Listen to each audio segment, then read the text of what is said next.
ಮುಡಾ ಕೇಸ್ನಲ್ಲಿ ತನಿಖೆ ಮಾಡ್ತಾ ಇರುವ ಇಡಿ ಅಧಿಕಾರಿಗಳು ಸಚಿವ ಭೈರತಿ ಸುರೇಶ್ ಹಾಗೂ ಸಿಎಂ ಪತ್ನಿಗೆ ನೋಟಿಸ್ ಕೊಟ್ಟಿದ್ರು. ಇಡಿ ನೋಟಿಸ್ ಪ್ರಶ್ನಿಸಿ ಸಿಎಂ ಪತ್ನಿ ಪಾರ್ವತಿ ಹಾಗೂ ಸಚಿವ ಭೈರತಿ ಸುರೇಶ್ ಹೈಕೋರ್ಟ್ ಮೆಟ್ಟಿಲೇರಿದ್ರು. ಅರ್ಜಿ ವಿಚಾರಣೆ ನಡೆಸಿದ ಹೈಕೋರ್ಟ್ ವಾದ ಪ್ರತಿವಾದ ಆಲಿಸಿ ವಿಚಾರಣೆ ಮುಂದೂಡಿಕೆ ಮಾಡಿದೆ. ಫೆಬ್ರವರಿ 20ರಂದು ಮಧ್ಯಾಹ್ನ 2:30ಕ್ಕೆ ಅರ್ಜಿ ವಿಚಾರಣೆ ನಡೆಯಲಿದೆ. ಅಲ್ಲಿವರೆಗೆ ಇಡಿ ವಿಚಾರಣೆಯಿಂದ ಪಾರ್ವತಿ ಭೈರತಿಗೆ ರಿಲೀಫ್ ಸಿಕ್ಕಂತಾಗಿದೆ. ಮುಡಾ ಪ್ರಕರಣದಲ್ಲಿ ಅಕ್ರಮ ಹಣ ವರ್ಗಾವಣೆ ಅಂತ ಇಡಿ ಆರೋಪಿಸಿದ್ದಾರೆ. ಅಕ್ರಮ ಹಣ ವರ್ಗಾವಣೆಗೆ ಯಾವ ಸಾಕ್ಷಿಗಳಿವೆ ಅನ್ನೋದನ್ನ ಕೊಡಲಿ ಅಂತ ಭೈರತಿ ಸುರೇಶ್ ಪರ ವಕೀಲ ಸಿವಿ ನಾಗೇಶ್ ವಾದ ಮಾಡಿದ್ರು. 14 ಸೈಟ್ ಹಂಚಿಕೆಯಲ್ಲಿ ಭೈರತಿ ಸುರೇಶ್ ಪಾತ್ರ ಇಲ್ಲ. ಸಿಎಂ ಪತ್ನಿ ಪಾರ್ವತಿ ಅವರಿಗೆ 2022ರಲ್ಲಿ ಸೈಟು ಹಂಚಿದ್ದಾರೆ. ಆದರೆ 2023ರ ಜೂನ್ನಲ್ಲಿ ಸುರೇಶ್ ನಗರಾಭಿವೃದ್ಧಿ ಸಚಿವರಾಗಿದ್ದಾರೆ. ಹಿಂದಿನ ಆರೋಪಕ್ಕೆ ಭೈರತಿ ಸುರೇಶ್ ಉತ್ತರ ಹೇಗೆ ಕೊಡ್ತಾರೆ ಅಂತ ಪ್ರಶ್ನೆ ಮಾಡಿದ್ದಾರೆ. ಮುಡಾ ಕೇಸ್ನಲ್ಲಿ ಇಡಿ ಸಮನ್ಸ್ ವಿಚಾರಣೆ ಬಗ್ಗೆ ಧಾರವಾಡ ಹೈಕೋರ್ಟ್ನಲ್ಲಿ ಸಿಎಂ ಪತ್ನಿ ಪಾರ್ವತಿ ಪರ ವಕೀಲ ಸಮೃದ್ಧ ಹೆಗಡೆ ಮಾಹಿತಿ ನೀಡಿದ್ದು, ನಗರಾಭಿವೃದ್ಧಿ ಸಚಿವರು ಮತ್ತು ಸಿಎಂ ಪತ್ನಿ ಅವರ ಅರ್ಜಿ ವಿಚಾರಣೆ ನಡೆಯಿತು.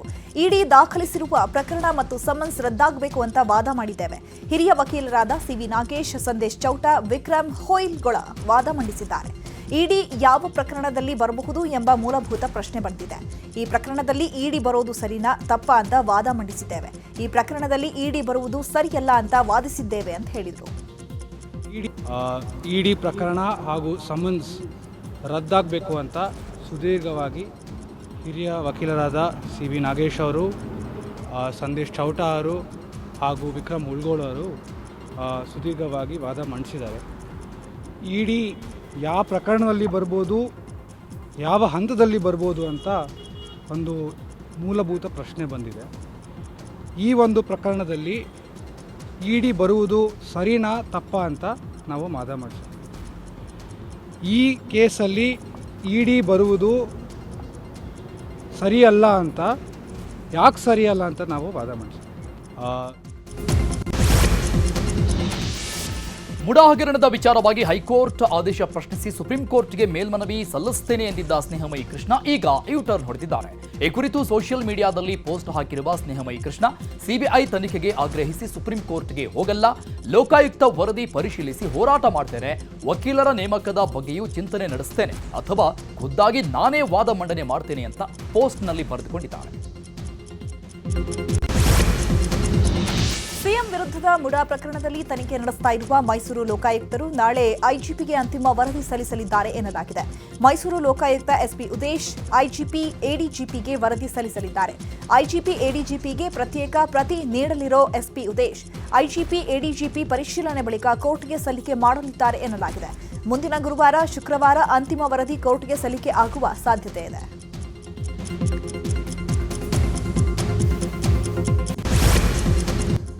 ಈಗ ರಾಜಕೀಯದ ಪ್ರಮುಖ ಸುದ್ದಿಗಳನ್ನು ನೋಡೋಣ. ಬಿಜೆಪಿಯಲ್ಲಿ ಮನೆಯೊಂದು 3 ಬಾಗಿಲು ಅನ್ನುವಂತಾಗಿದೆ. ದೆಹಲಿಯಿಂದ ಮೊನ್ನೆಯಷ್ಟೇ ಬಂದಿದ್ದ ರೆಬಲ್ಸ್ ನಿನ್ನೆ ಮತ್ತೆ ದೆಹಲಿಗೆ ಪ್ರಯಾಣ ತೆರಳಿದ್ದಾರೆ. ಸೋಮಣ್ಣ ಮನೆಯಲ್ಲಿ ನಡೆದ ಪೂಜೆ ಕಾರ್ಯಕ್ರಮದಲ್ಲಿ ಭಾಗವಹಿಸಿ ಸಭೆ ಮಾಡಿದ್ದಾರೆ. ಮತ್ತೊಂದು ಕಡೆ ಸಚಿವ ಸೋಮಣ್ಣಗೆ ರೆಬಲ್ ಬಣಕ್ಕೆ ಬುದ್ಧಿ ಹೇಳುವ ಜವಾಬ್ದಾರಿಯನ್ನ ಹೈಕಮಾಂಡ್ ಕೊಟ್ಟಿತ್ತು. ಆದರೆ ಸೋಮಣ್ಣ ಮಾತಿಗೂ ರೆಬಲ್ಸ್ ಕ್ಯಾರೆ ಅಂತಿಲ್ಲ. ನಾವು ಹೈಕಮಾಂಡ್ ಜೊತೆ ಮಾತನಾಡಲೇಬೇಕು ಅಂತ ರೆಬಲ್ ನಾಯಕರು ಪಟ್ಟು ಹಿಡಿದು ಕುಳಿತಿದ್ದಾರಂತೆ. ನಾವು ದೆಹಲಿಗೆ ಬಂದಿದ್ದು ಕೇವಲ ಸೋಮಣ್ಣವರ ಏನು ಮಂತ್ರಿಗಳಾದಮೇಲೆ ಅವ್ರಿಗೆ ಏನು ಅಲಾಟ್ಮೆಂಟ್ ಆಗಿದೆ, ಆ ಮನೆ ಪೂಜೆಗೆ ಬಂದಿದ್ವಿ. ಮುಂದೆ ಏನಾಗ್ತಿತ್ತು ನಮಗೂ ಗೊತ್ತಿಲ್ಲ. ಅವರು ಒಟ್ಟಾರೆ ಭಾಳ ಜನ ಬಂದಿದ್ವಿ. ಸುಮಾರು ಸೋಮಣ್ಣವರ ಇದರ ಅಭಿಮಾನಿಗಳು ಬಂದಾರೆ, ನಾವು ಬಂದೀವಿ, ಎಲ್ಲರೂ ಬಂದೀವಿ. ಬಂದು ಪೂಜೆಗೆ ಅಟೆಂಡ್ ಆಗಿ ದೇವ್ರಿಗೆ ನಮಸ್ಕಾರ ಮಾಡ್ತೀವಿ, ಒಳ್ಳೇದಾಗಲಿ ಅಂತ ಹೇಳ್ತೀವಿ. ಏನಾದರೂ ಆಗ್ಬೋದು, ನನಗೇನು ಇದು ಇಲ್ಲ, ಏನು ಅದಕ್ಕಾಗಿ ಏನು ಸಮಯ ಫಿಕ್ಸ್ ಮಾಡಿಲ್ಲ. ಸಹಜವಾಗಿ ಎಲ್ಲರೂ ಕೂಡಿರ್ತೀವಿ. ಬರೀ ಲಿಂಗಾಯತರ ಅಷ್ಟೇ ಇಲ್ಲ, ಪಕ್ಷದ ಎಲ್ಲ ನಿಷ್ಠಾವಂತ ಮುಖಂಡರು ಚರ್ಚೆ ಮಾಡ್ಬೋದು. ಇನ್ನೊಂದೆಡೆ ಸೋಮಣ್ಣ ನಿವಾಸದಲ್ಲಿ ಲಿಂಗಾಯತ ನಾಯಕರು ಸಭೆ ನಡೆಸಿದ್ದಾರೆ. ಸಭೆಯಲ್ಲಿ ಕೇಂದ್ರ ಸಚಿವ ಸೋಮಣ್ಣ, ಬಸವರಾಜ ಬೊಮ್ಮಾಯಿ, ಮುರುಗೇಶ್ ನಿರಾಣಿ, ಮಹೇಶ್ ಕುಮಟಳ್ಳಿ, ಅರವಿಂದ ಬೆಲ್ಲದ್, ಬಿಪಿ ಹರೀಶ್, ಎನ್ಆರ್ ಸಂತೋಷ್ ಭಾಗಿಯಾಗಿದ್ದಾರೆ. ವಿಜೇಂದ್ರ ವಿರುದ್ಧ ಸಮರ ಸಾರಿರುವ ಯತ್ನಾಳ್ಗೆ ಅನೇಕ ಬಾರಿ ಬಿಜೆಪಿ ಹೈಕಮಾಂಡ್ ನೋಟಿಸ್ ಕೊಟ್ಟಿತ್ತು. ಬಹಿರಂಗ ಹೇಳಿಕೆ ನೀಡಬಾರದು ಅಂತ ಹೈಕಮಾಂಡ್ ಎಚ್ಚರಿಕೆಯನ್ನು ನೀಡಿತ್ತು. ಆದರೆ ಇದ್ಯಾವುದಕ್ಕೂ ಕ್ಯಾರೆ ಅನ್ನದ ಯತ್ನಾಳ್ ವಿಜೇಂದ್ರ ವಿರುದ್ಧ ವಾಕ್ಪ್ರಹಾರ ಮುಂದುವರೆಸಿದ್ರು. ಇದೀಗ ಹೈಕಮಾಂಡ್ ಮತ್ತೆ ನೋಟಿಸ್ ಕೊಟ್ಟಿದ್ದು 72 ಗಂಟೆಗಳ ಒಳಗಾಗಿ ಶಿಸ್ತು ಸಮಿತಿ ಮುಂದೆ ಖುದ್ದು ಹಾಜರಾಗಿ ವಿವರಣೆ ಕೊಡಬೇಕು ಅಂತ ಖಡಕ್ ಸಂದೇಶ ರವಾನಿಸಿದೆ. ಬಿಜೆಪಿಯಲ್ಲಿ ಈಗ 18 ಗುಂಪುಗಳಾಗಿವೆ, ಮುಂದೆ 36 ಗುಂಪುಗಳಾಗುತ್ತೆ ಅಂತ ಸಚಿವ ಶಿವರಾಜ್ ತಂಗಡಗಿ ಹೇಳಿದ್ದಾರೆ. ಕೊಪ್ಪಳದಲ್ಲಿ ಮಾತನಾಡಿದ ತಂಗಡಗಿ, ಬಿಜೆಪಿಯವರು ದೇವರನ್ನ ಗುತ್ತಿಗೆ ಪಡೆದಂತೆ ಮಾಡ್ತಾರೆ.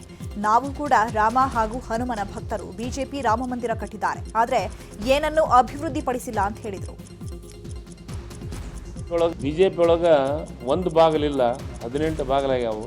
ಮತ್ತೆ 2 ಹೆಚ್ಚಿಗೆ ಮೊನ್ನೆ 16 2 ಹೆಚ್ಚಿಗೆ ಮೊನ್ನೆ ಅಲ್ಲ, ಅವ್ರು ಇನ್ನೂ ಜಾಸ್ತಿ ಆಯ್ಕಂತ ಹೋಗ್ಕೋ. ಐ ಥಿಂಕ್ ನನಗೆ 36 ಮಟ್ಟ ಹೋಗ್ಬೋದು ಅಂತ. ಎಲ್ಲಿ ಸರ್ ಸಮಸ್ಯೆ ಕ್ಲಿಯರ್ ಆಗಿ? ದೆಹಲಿಯಲ್ಲಿ ನೂತನ ಕರ್ನಾಟಕ ಭವನ ಶೀಘ್ರದಲ್ಲೇ ನಿರ್ಮಾಣ ಆಗಲಿದೆ ಅಂತ ಸಚಿವ ಸತೀಶ್ ಜಾರಕಿಹೊಳಿ ಹೇಳಿದರು. ಕರ್ನಾಟಕ ಭವನದ ಕೆಲಸ ಕಾರ್ಯಗಳು ನಡೀತಾ ಇದ್ದು ಜಾರಕಿಹೊಳಿ ದೆಹಲಿಗೆ ಪ್ರಯಾಣ ಬೆಳೆಸಿದ್ದಾರೆ. ಇದೇ ವೇಳೆ ಪಕ್ಷದ ಹೈಕಮಾಂಡ್ ಅವರನ್ನ ವೇಣುಗೋಪಾಲ್ ಭೇಟಿಯಾಗುವ ಸಾಧ್ಯತೆ ಇದೆ. ಇದೇ ವೇಳೆ ರಾಜ್ಯ ರಾಜಕಾರಣ ಹಾಗೂ ಕೆಪಿಸಿಸಿ ಅಧ್ಯಕ್ಷರ ಬದಲಾವಣೆ ಕುರಿತು ಚರ್ಚೆ ನಡೆಸುವ ಸಾಧ್ಯತೆ ಇದೆ. ಆಲ್ರೆಡಿ ಈಗೆಲ್ಲ ಚೆನ್ನಾಗಾಗಿದೆ. ಮುಂಚೆ ನೋಡಿದಾಗ ಸ್ವಲ್ಪ ಅಂತಿಮವಾಗಿ ಚೆನ್ನಾಗಾಗಿದೆ. ಎಲ್ಲರೂ ಕೂಡ ಬಂದು ನೋಡುವಂಗೆ ಅಧಿಕಾರಿಗಳನ್ನ ಮಾಡಿದ್ದಾರೆ. ಏನಿದ್ರು CM ಅವರು ಅದಕ್ಕೆ ದಿನಾಂಕ ನಿಗದಿ ಮಾಡಬೇಕು. ಮಾಡಿದ ತಕ್ಷಣ ಉದ್ಘಾಟನೆ ಮಾಡ್ತಾ ಆಲ್ರೆಡಿ ಈಗೆಲ್ಲ ಸರ್ವಿಸ್ ರೆಡಿ ಇದೆ. ಸೊ ಸ್ಟಾಫ್ ಕೂಡ ನೇಮಕ. ಕೇಂದ್ರ ಸರ್ಕಾರ ಹಾಗೂ ಪ್ರಧಾನಮಂತ್ರಿ ನರೇಂದ್ರ ಮೋದಿ ವಿರುದ್ಧ ಕಾರ್ಮಿಕ ಸಚಿವ ಸಂತೋಷ್ ಲಾಡ್ ಹಾಸನದಲ್ಲಿ ವಾಗ್ದಾಳಿ ನಡೆಸಿದ್ದಾರೆ. ಈ ದೇಶ ಬಿಜೆಪಿ ಕಾಂಗ್ರೆಸ್ ಸ್ವತ್ತಲ್ಲ, ಅಮೆರಿಕಾದಿಂದ ಕಾಲಿಗೆ ಚೈನ್ ಹಾಕೊಂಡು ತಂದು ಬಿಸಾಕ್ ಹೋದ್ರಲ್ಲ, ಇದು ಇಡೀ ದೇಶಕ್ಕೆ ಅವಮಾನ ಅಲ್ವಾ ಅಂತ ಪ್ರಶ್ನೆ ಮಾಡಿದ್ದಾರೆ. ಭಾರತದಲ್ಲಿ 18 ಲಕ್ಷ ಜನ ಪಾಸ್ಪೋರ್ಟ್ ಸರೆಂಡರ್ ಮಾಡಿದ್ದಾರೆ. ಇದರ ಬಗ್ಗೆ ಚರ್ಚೆ ಮಾಡಲ್ಲ. ಬಿಜೆಪಿಯವರು 11 ವರ್ಷದಿಂದ ಏನ್ ಮಾಡಿದ್ರು ಅದಕ್ಕೆ ಲೆಕ್ಕ ಇಲ್ಲ, ಬುಕ್ ಇಲ್ಲ, ದಿನಕ್ಕೆ 3 ಬಾರಿ ಬಟ್ಟೆ ಚೇಂಜ್ ಮಾಡ್ತಾರೆ ಅಂತ ವ್ಯಂಗ್ಯ ಮಾಡಿದ್ದಾರೆ.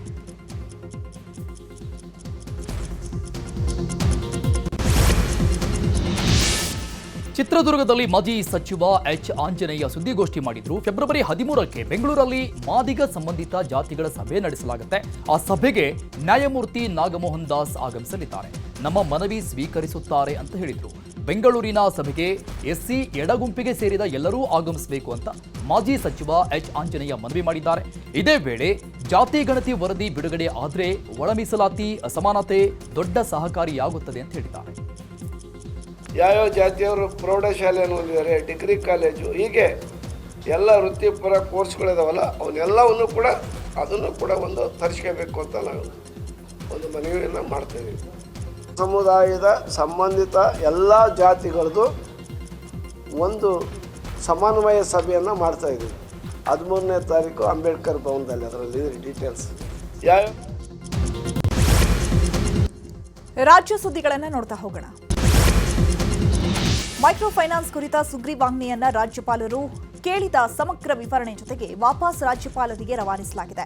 ಮೈಕ್ರೋ ಫೈನಾನ್ಸ್ ಕುರಿತ ಸುಗ್ರೀವಾಜ್ಞೆ ವಾಪಸ್ ಕಳುಹಿಸಿದ್ರು. ಇದೀಗ ಸಮಗ್ರ ವಿವರಗಳೊಂದಿಗೆ ಮತ್ತೆ ರಾಜ್ಯಪಾಲರಿಗೆ ಕಳುಹಿಸಿದ್ದಾರೆ. ರಾಜ್ಯಪಾಲರು ಕೇಳಿದ ವಿವರಣೆಗೆ ಸ್ಪಷ್ಟ ಉತ್ತರದೊಂದಿಗೆ 2ನೇ ಬಾರಿಗೆ ಸುಗ್ರೀವಾಜ್ಞೆ ರಾಜಭವನ ತಲುಪಿದೆ. ಬೆಂಗಳೂರಿನ ಡೈರಿ ಸರ್ಕಲ್ನ KMF ಕೇಂದ್ರ ಕಚೇರಿ ಮುಂಭಾಗ ಕರ್ನಾಟಕ ರಾಜ್ಯ ರೈತ ಸಂಘ ಹಾಗೂ ಹಸಿರು ಸೇನೆಯ ನೇತೃತ್ವದಲ್ಲಿ ನೂರಾರು ಜನ ರೈತರು ಪ್ರತಿಭಟಿಸಿದರು. ಹಾಲಿನ ಖರೀದಿ ದರ ಹೆಚ್ಚು ಮಾಡಬೇಕು, ಪಶು ಆಹಾರದ ಬೆಲೆ ಕಡಿತಗೊಳಿಸುವುದು ಸೇರಿದಂತೆ ವಿವಿಧ ಬೇಡಿಕೆಗಳ ಈಡೇರಿಕೆಗೆ ಒತ್ತಾಯಿಸಿದರು. ಇನ್ನು ಪ್ರತಿಭಟನೆಯಲ್ಲಿ ಚಿಕ್ಕಬಳ್ಳಾಪುರ, ದೊಡ್ಡಬಳ್ಳಾಪುರ, ತುಮಕೂರು, ರಾಮನಗರ, ಬೆಂಗಳೂರು ಗ್ರಾಮಾಂತರ ಭಾಗದ ರೈತರು ಭಾಗಿಯಾಗಿದ್ದರು. ಪ್ರತಿ ಲೀಟರ್ ಹಾಲಿನ ದರ ಕನಿಷ್ಠ 50 ರೂಪಾಯಿಗೆ ಏರಿಸಬೇಕು ಅಂತ ರೈತರು ಆಗ್ರಹಿಸಿದ್ದಾರೆ.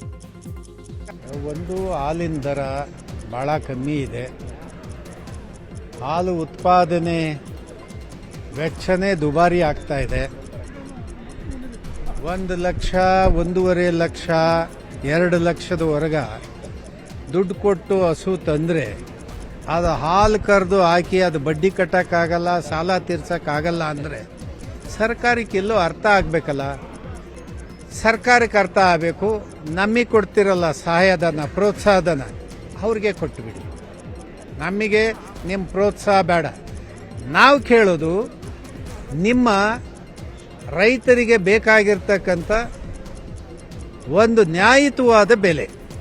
ನಾವು ಹೇಳ್ತಾ ಇದ್ದೀವಿ, ಡಾಕ್ಟರ್ MS ಸ್ವಾಮಿನಾಥನ್ ರಿಪೋರ್ಟ್ ಪ್ರಕಾರ ಏನಿದೆ ಮಾನದಂಡ, ಆ ಮಾನದಂಡದ ಕೆಳಗಡೆ MSPಯನ್ನು ಕೊಟ್ಬಿಡಿ ಹಾಲಿಗೂ. ಆ MSP ಶಾಸನಬದ್ಧವಾಗಿ ಕೊಡೋವರೆಗ ನೀವು ಹೇಳಿದಿರಿ ನಾವು 7 ರೂಪಾಯಿ ಹಾಲಿಗೆ ಸಹಾಯಧನ ಕೊಡ್ತೀವಿ ಅಂತ ಅದನ್ನಾದ್ರೂ ಘೋಷಣೆ ಮಾಡಬೇಕಲ್ಲ. ಒಂದು ಹಾಲಿನ ದರ ನಿನ್ನೆಯಷ್ಟೇ ನವ ಮೆಟ್ರೋ ಪ್ರಯಾಣಿಕರಿಗೆ ಬೆಲೆ ಏರಿಕೆ ಮಾಡಿ ಶಾಕ್ ಕೊಟ್ಟಿತ್ತು. ಮೆಟ್ರೋ ಟಿಕೆಟ್ ದರ ಏರಿಕೆ ಮಾಡಲಾಗಿದೆ. ಇನ್ನು ಬೆಲೆ ಏರಿಕೆ ಕೈಬಿಡುವಂತೆ ಬಿಜೆಪಿ ನಿಯೋಗ ಮೆಟ್ರೋಗೆ ಮನವಿ ಮಾಡಿದೆ. ಶಾಂತಿನಗರದ ನಮ್ಮ ಮೆಟ್ರೋ ಕಚೇರಿಗೆ ಭೇಟಿ ನೀಡಿದ ಬಿಜೆಪಿ ನಿಯೋಗ ಬಿಎಂಆರ್ಸಿಎಲ್ ನಿರ್ದೇಶಕರಿಗೆ ಮನವಿ ಸಲ್ಲಿಸಿದ್ದಾರೆ. ಬಿಜೆಪಿ ನಿಯೋಗದಲ್ಲಿ ಶಾಸಕರಾದ ಸಿಕೆ ರಾಮಮೂರ್ತಿ, ರವಿ ಸುಬ್ರಹ್ಮಣ್ಯ ಸಾಥ್ ಕೊಟ್ಟಿದ್ರು.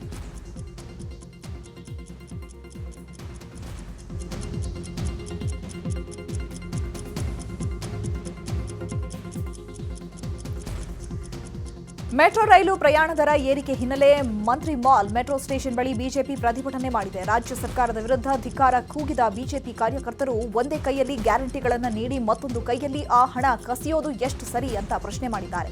ಗಾಂಧಿನಗರ ಕ್ಷೇತ್ರದ ಬಿಜೆಪಿ ಅಧ್ಯಕ್ಷ ಕರುಣಾಕರ್ ನೇತೃತ್ವದಲ್ಲಿ ಪ್ರತಿಭಟನೆ ಮಾಡಲಾಗಿದೆ. ಬಿಜೆಪಿ ಹೋರಾಟಕ್ಕೆ ಸಚಿವ ಪ್ರಿಯಾಂಕ್ ಖರ್ಗೆ ತಿರುಗೇಟು ಕೊಟ್ಟಿದ್ದಾರೆ. ಮೆಟ್ರೋ ದರ ಏರಿಕೆಗೆ ರಾಜ್ಯ ಸರ್ಕಾರ ಹೊಣೆ ಅಲ್ಲ, ಅದು ಕೇಂದ್ರ ಸರ್ಕಾರದ ಹೊಣೆ. ಫೇರ್ ಫಿಕ್ಸೇಷನ್ ಕಮಿಟಿ ಕೇಂದ್ರದ್ದು. ತಾತ್ಕಾಲಿಕ ದರ ಏರಿಕೆ ನಿಲ್ಲಿಸಿದ್ರೆ ಅದು ಕೇಂದ್ರದ್ದು. ದರ ಏರಿಕೆ ರಾಜ್ಯ ಸರ್ಕಾರದ. ಮೋದಿ ಪರವಾಗಿ ಬಿಜೆಪಿಯವರು ಕ್ಷಮೆ ಕೇಳಲಿ, ಮೆಟ್ರೋ ಸ್ಟೇಷನ್ ಬಳಿ ಹೋಗಿ ಕ್ಷಮೆ ಕೇಳಲಿ ಅಂತ ಹೇಳಿದ್ದಾರೆ. ಜನವರಿ ನೋಡಿ, ಮೊದಲನೇದಾಗಿ ಮೆಟ್ರೋ ದರ ಏರಿಕೆ ರಾಜ್ಯ ಸರ್ಕಾರದ ಹೊಣೆ ಅಲ್ಲ. ಅದಕ್ಕೆ ಫೇರ್ ಫಿಕ್ಸೇಷನ್ ಕಮಿಟಿ ಅಂತ ಗೌರ್ಮೆಂಟ್ ಆಫ್ ಇಂಡಿಯಾ ಆ್ಯಕ್ಟಲ್ಲಿ ಇದೆ. ಇದಕ್ಕೆ ಏನಿದ್ರು ಕೂಡ ಕೇಂದ್ರ ಸರ್ಕಾರ ಜವಾಬ್ದಾರಿ. ತಮಗೆ ನೆನಪಿದ್ರೆ PC ಮೋಹನ್ ಅವರು ಮತ್ತು ತೇಜಸ್ವಿ ಸೂರ್ಯ ಅವರು ಜನವರಿ ಎಂಡ್ನಲ್ಲಿ ನಾವು ಮೋದಿ ಸರ್ಕಾರಕ್ಕೆ ಮನವಿ ಮಾಡಿಕೊಂಡಿದ್ದೇವೆ. ಇದು ಏನೋ ಈ ದರ ಏರಿಕೆಯನ್ನು ನಾವು ಮುಂದೆ ಹಾಕಲಿಕ್ಕೆ ನಾವು ಮನವಿ ಮಾಡಿಕೊಂಡಿದ್ದೆ, ಅದು ಶಿಫಾರಸನ್ನು ಒಪ್ಪಿದ್ದಾರೆ ಅಂದ್ಬಿಟ್ಟು ಧನ್ಯವಾದ ಅಂತ ಹೇಳಿರಲಿಲ್ವೇನ್ರಿ? ಆವಾಗ ತಾತ್ಕಾಲಿಕವಾಗಿ ಮುಂದೆ ಹಾಕಿದ್ದಕ್ಕೆ ಧನ್ಯವಾದ ಅಂತ ಹೇಳಿದ್ರು. ಈಗ ಏರಿಸಲಿಕ್ಕೆ ಅದು ಯಾರ ಜವಾಬ್ದಾರಿ? ಅವಾಗ ಮೋದಿ ಸರ್ಕಾರದ ಹೆಸರು. ಆಕ್ಸಿಜನ್ ದುರಂತ ಸಂತ್ರಸ್ತರಿಗೆ ಸರ್ಕಾರಿ ಉದ್ಯೋಗಕ್ಕೆ ಆಗ್ರಹಿಸಿ ಚಾಮರಾಜನಗರದಲ್ಲಿ ಎಸ್ಡಿಪಿಐ ಪ್ರತಿಭಟನೆ ಮಾಡಿತು. ನಗರದ ಪ್ರಮುಖ ರಸ್ತೆಗಳಲ್ಲಿ ಪ್ರತಿಭಟನಾ ಮೆರವಣಿಗೆ ನಡೆಸಿ ಜಿಲ್ಲಾಡಳಿತ ಭವನದ ಮುಂದೆ ಧರಣಿ ಮಾಡಿತು. 2021ರ ಮೇ ತಿಂಗಳಲ್ಲಿ ದುರ್ಘಟನೆ ನಡೆದಿದ್ದು ಆಕ್ಸಿಜನ್ ಕೊರತೆಯಿಂದ 37 ಮಂದಿ ಮೃತಪಟ್ಟರು. ಈ ವೇಳೆ ಅಧಿಕಾರಕ್ಕೆ ಬಂದರೆ ಸಂತ್ರಸ್ತರಿಗೆ ಸರ್ಕಾರ ಉದ್ಯೋಗದ ಭರವಸೆ ನೀಡಿದ್ದ ಕಾಂಗ್ರೆಸ್ ಕೊಟ್ಟ ಮಾತಿಗೆ ತಪ್ಪಿದೆ ಅಂತ ಆಕ್ರೋಶ ವ್ಯಕ್ತಪಡಿಸಿದರು. ಮಲೆಮಹದೇಶ್ವರ ಬೆಟ್ಟದಲ್ಲಿ ನಡೆಯುವ ಸಚಿವ ಸಂಪುಟದಲ್ಲಿ ಭರವಸೆಯನ್ನ ಈಡೇರಿಸಬೇಕು ಅಂತ ಆಗ್ರಹಿಸಿದರು. ಬರೋ ಉದ್ದೇಶ ಇದ್ದಾಗ, ಅಧಿಕಾರ ಬರೋ ಒಂದೇ ಉದ್ದೇಶ ಇದ್ದಾಗ ಭರವಸೆ ಕೊಡೋದು ಸುಲಭ. ಅಧಿಕಾರ ಬಂದ ಮೇಲೆ ಇಚ್ಛಾಶಕ್ತಿಯ ಕೊರತೆ ಜಾಸ್ತಿ ಇದ್ದಾಗ, ಅಧಿಕಾರದಲ್ಲಿ ಏನು ಒಳ್ಳೇದು ಮಾಡಬೇಕು ಅನ್ನೋ ಮನಸ್ಥಿತಿ ಇಲ್ಲದೆ ಇದ್ದಾಗ ಏನೂ ಅದನ್ನು ಕಾರ್ಯರೂಪಕ್ಕೆ ತರಲ್ಲ. ಇವಾಗ ಆಮ್ಲಜನಕದಿಂದ ಸಂತ್ರಸ್ತರಿಗೆ ಯಾರ್ಯಾರು ಅವ್ರ ಕುಟುಂಬದಲ್ಲಿರಿ ಅವ್ರಿಗೂ ನ್ಯಾಯ ಸಿಕ್ಕಿಲ್ಲ. ನಮ್ಮ ರೈತರಿಗೂ ರೈತ ವಿರೋಧಿ ಕಾಯ್ದೆಗಳು ತೆಗೆದಾಕಿಲ್ಲ. ಜಾತಿ ಜನಗಣತಿನೂ ಬಿಡುಗಡೆ ಮಾಡಿಲ್ಲ. ಕನ್ನಡದ ಪರನೂ ಮಾಡಿಲ್ಲ. ಮಹಿಳೆಯರಿಗೆ ನ್ಯಾಯ ಒದಗಿಸಿಲ್ಲ. ಯಾವ ನ್ಯಾಯನೂ ಕೂಡ ಇವತ್ತಿನ ದಿನ ಎಲ್ಲೂ ಕೂಡ ಬರ್ತಾ ಇಲ್ಲ. ಅಧಿಕಾರ ಬರೋ ಉದ್ದೇಶ. ಮೈಸೂರಿನ ಟಿ ನರಸೀಪುರದ ತ್ರಿವೇಣಿ ಸಂಗಮದಲ್ಲಿ ಕುಂಭಮೇಳ ಸಂಭ್ರಮ ಕಳೆಗಟ್ಟಿದೆ. 13ನೇ ಕುಂಭಮೇಳಕ್ಕೆ ಧ್ವಜಾರೋಹಣ ನೆರವೇರಿಸಿ ವಿದ್ಯುಕ್ತವಾಗಿ ಚಾಲನೆ ನೀಡಲಾಗಿದೆ. ತ್ರಿವೇಣಿ ಸಂಗಮದ ನದಿ ಮಧ್ಯ ಭಾಗದಲ್ಲಿರುವ ನಡುಹೊಳೆ ಬಸಪ್ಪ ಮುಂಭಾಗ ಪೂಜೆ ಸಲ್ಲಿಕೆ ಮಾಡಿ ಚಾಲನೆ ನೀಡಿದ್ದಾರೆ. ಆದಿಚುಂಚನಗಿರಿ ಮೈಸೂರು ಶಾಖಾ ಮಠದ ಸೋಮನಾಥೇಶ್ವರ ಸ್ವಾಮೀಜಿ, ಕಾಕಿನೆಲೆ ಕನಕಪುರ ಮಠದ ನಿರಂಜನಾನಂದಪುರಿ ಸ್ವಾಮೀಜಿ, ಕೈಲಾಸನಂದ ಮಠದ ಜಯೇಂದ್ರಪುರಿ ಸ್ವಾಮೀಜಿ ಪೂಜಾ ಕೈಂಕರ್ಯ ಮಾಡಿದ್ದಾರೆ. 3 ದಿನಗಳ ಕಾಲ ನಡೀತಾ ಇರುವಂತಹ ಕುಂಭಮೇಳದಲ್ಲಿ ಹೆಚ್ಚಿನ ಸಂಖ್ಯೆಯಲ್ಲಿ ಭಕ್ತರು ಭಾಗಿಯಾಗುವ ನಿರೀಕ್ಷೆ ಇದೆ.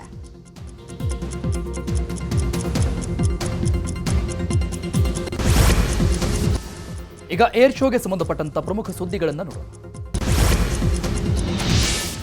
ಇವತ್ತಿನಿಂದ 5 ದಿನಗಳ ಕಾಲ ಬೆಂಗಳೂರಿನ ಯಲಹಂಕದ ವಾಯು ನೆಲೆಯಲ್ಲಿ ಅಂತಾರಾಷ್ಟ್ರೀಯ ಏರ್ ಶೋ ನಡೀತಾ ಇದೆ. ಏರ್ ಶೋಗೆ ರಕ್ಷಣಾ ಸಚಿವ ರಾಜನಾಥ್ ಸಿಂಗ್ ಚಾಲನೆ ಕೊಟ್ಟರು. ಇನ್ನು ರಾಜನಾಥ್ ಸಿಂಗ್ಗೆ ರಕ್ಷಣಾ ರಾಜ್ಯ ಖಾತೆ ಸಚಿವ ಸಂಜಯ್ ಸೈಟ್, ಡಿಸಿಎಂ ಡಿಕೆ ಶಿವಕುಮಾರ್ ಸಾಥ್ ಕೊಟ್ಟರು. ಬಾನಂಗಳದಲ್ಲಿ ಲೋಹದ ಹಕ್ಕಿಗಳು ಘರ್ಜಿಸ್ತಾ ಇದ್ದು ಹಲವಾರು ಯುದ್ಧ ವಿಮಾನಗಳು ತಮ್ಮ ಸಾಮರ್ಥ್ಯವನ್ನು ಪ್ರದರ್ಶನ ಮಾಡ್ತಿವೆ.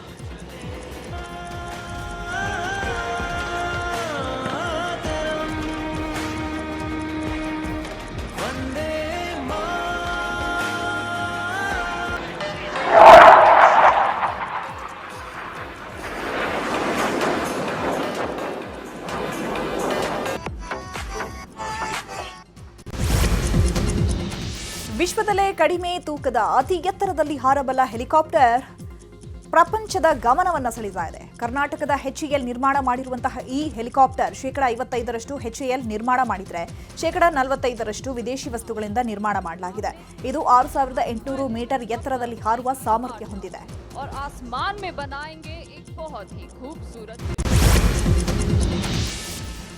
ದೇಶದ ಹೆಮ್ಮೆಯ ಯುದ್ಧ ವಿಮಾನ ತೇಜಸ್ ಮೂರ್ತಿ ಚಿಕ್ಕದಾದರೂ ತೇಜಸ್ನ ಕೀರ್ತಿ ದೊಡ್ಡದು ಅಂತ ಹೇಳಬಹುದು. ತೇಜಸ್ ಮಾರ್ಕ್ 1A ಬಗ್ಗೆ ನ್ಯೂಸ್ 18ಗೆ ಎಕ್ಸ್ಕ್ಲೂಸಿವ್ ಮಾಹಿತಿ ಕೊಟ್ಟಿದ್ದಾರೆ ಚೀಫ್ ಟೆಸ್ಟಿಂಗ್ ಪೈಲಟ್ ವೇಣುಗೋಪಾಲ್. 8 ಮಿಸೈಲ್ಗಳು, ಗನ್, ಗಾಳಿಯಲ್ಲೇ ತೈಲ ಮರುಭರ್ತಿ ಸೇರಿದಂತೆ ಹಲವು ವಿಶೇಷತೆಗಳನ್ನು ಹೊಂದಿದೆ. ಕನ್ನಡಿಗ ಅಧಿಕಾರಿ ವೇಣುಗೋಪಾಲ್ ಇದರ ಮಾಹಿತಿಯನ್ನು ಕೊಟ್ಟಿದ್ದಾರೆ.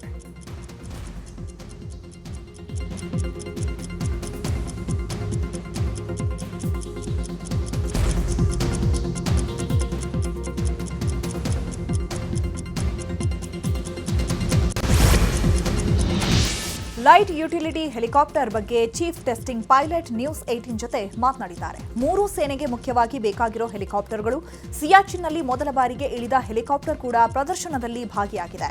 ಜಲಸೇನೆ, ವಾಯುಸೇನೆ, ಭೂಸೇನೆ, ಜನರ ರಕ್ಷಣೆ ಎಲ್ಲದಕ್ಕೂ ಸಿದ್ಧ LUH ಹೆಲಿಕಾಪ್ಟರ್. ಬಾನಂಗಳದಲ್ಲಿ ಲೋಹದ ಹಕ್ಕಿಗಳ ಕಲರವ ಜೋರಾಗಿದ್ದು ದೇಶಿ ಹೆಲಿಕಾಪ್ಟರ್, ಜೆಟ್ ಯುದ್ಧ ವಿಮಾನಗಳ ಅದ್ಭುತ ಪ್ರದರ್ಶನ ನಡೀತಾ ಇದೆ. HALನ 3 LUH ಹೆಲಿಕಾಪ್ಟರ್, ತೇಜಸ್ ಸೇರಿದಂತೆ ಯುದ್ಧ ವಿಮಾನಗಳ ವೀಕ್ಷಣೆಗೆ ಅವಕಾಶ ಇದೆ. ರಷ್ಯಾದ ವಿಮಾನಗಳು ಕೂಡ ಪ್ರದರ್ಶನ ನೀಡ್ತಾ ಇದ್ದು ಜನರನ್ನ ಆಕರ್ಷಣೆ ಮಾಡ್ತಿವೆ.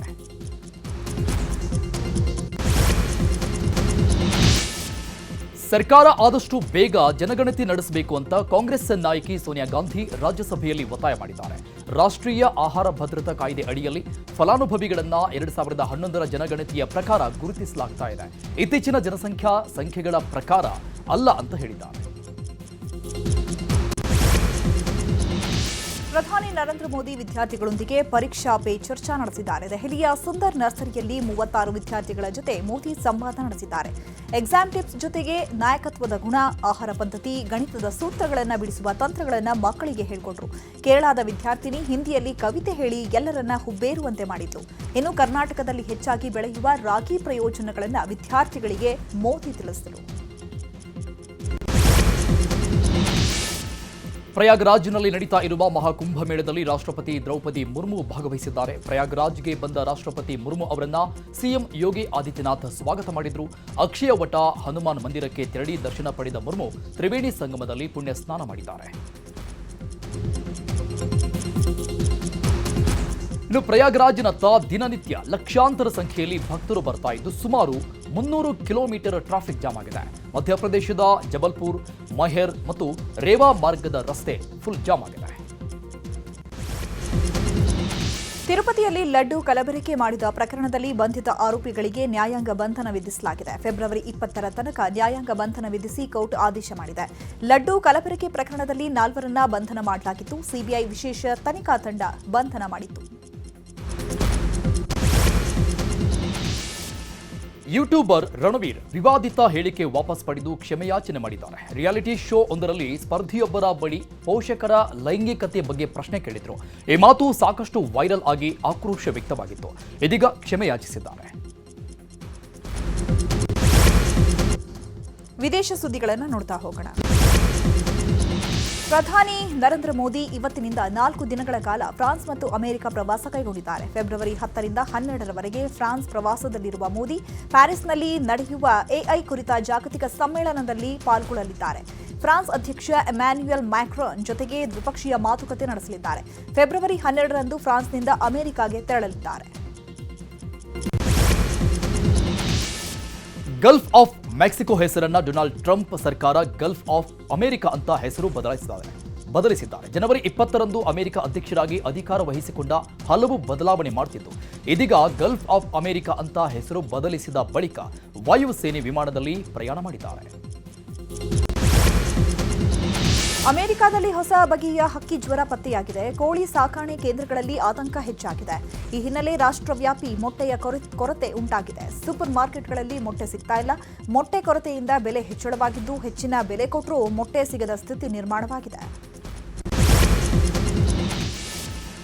ಕೆನಡಾ ಮತ್ತು ಮೆಕ್ಸಿಕೋ ಸೇರಿದಂತೆ ಎಲ್ಲ ಉಕ್ಕು ಮತ್ತು ಅಲ್ಯೂಮಿನಿಯಂ ಆಮದಿನ ಮೇಲೆ ಯುನೈಟೆಡ್ ಸ್ಟೇಟ್ಸ್ %25 ಸುಂಕವನ್ನು ವಿಧಿಸಲಿದೆ ಅಂತ ಯುಎಸ್ ಅಧ್ಯಕ್ಷ ಡೊನಾಲ್ಡ್ ಟ್ರಂಪ್ ಸೋಮವಾರ ಘೋಷಣೆ ಮಾಡಿದ್ದಾರೆ. ಸುಂದರ್ಬನ್ಸ್ನಲ್ಲಿ ಅರಣ್ಯ ಇಲಾಖೆ ಸಿಬ್ಬಂದಿ ಮೇಲೆ ಹುಲಿ ದಾಳಿ ನಡೆಸಿದೆ. ಹುಲಿ ದಾಳಿಗೊಳಗಾದ ಅರಣ್ಯ ಇಲಾಖೆ ನೌಕರನನ್ನ ತಕ್ಷಣ ಸಹೋದ್ಯೋಗಿಗಳು ರಕ್ಷಿಸಿದ್ದಾರೆ. ನೌಕರನನ್ನ ರಕ್ಷಿಸುತ್ತಿರುವ ವಿಡಿಯೋ ಕ್ಯಾಮೆರಾದಲ್ಲಿ ಸೆರೆಯಾಗಿದ್ದು ಸಾಮಾಜಿಕ ಜಾಲತಾಣದಲ್ಲಿ ವೈರಲ್ ಆಗಿದೆ.